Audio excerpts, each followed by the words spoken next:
NGOs are organizations, NGO, non-government organizations. They are groups that claim to be helping address social issues. Claim.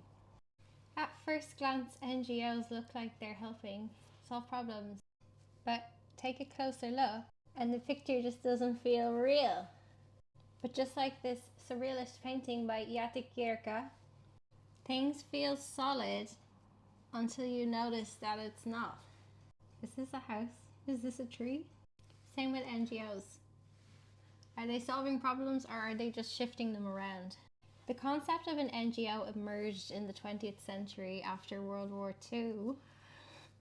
Like all great things that came out of Europe. The United Nations had great intentions. Non-governmental organizations were supposed to work alongside the UN. But in the 1940s and 50s, we saw the rise of development NGOs.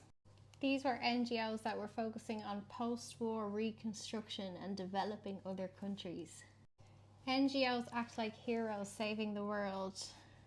But are they actually listening to the people that they help? Or are they just parachuting in? This is a surrealist painting by Carlo Salomone. His work likes to mix things past, future, myth, reality, just like how NGOs blend old power structures with the illusion of progress. This is a painting by Bruno Panitroli.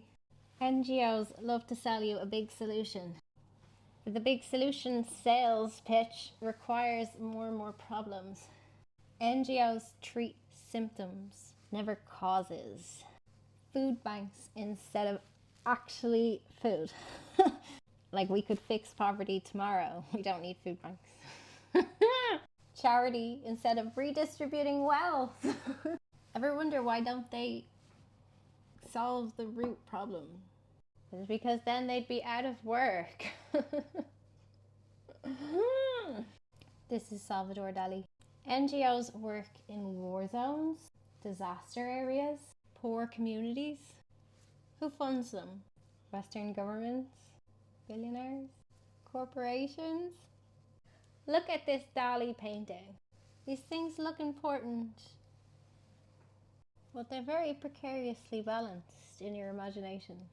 NGOs act as soft power tools. They look like they're doing good, but they're just keeping control going. Some have honest intentions, but most are part of the machine. If NGOs were really effective, would they even need to exist anymore? Or are they just another absurd, endless cycle of fake progress? NGOs have to exist because we live in a world that's shaped like a pyramid.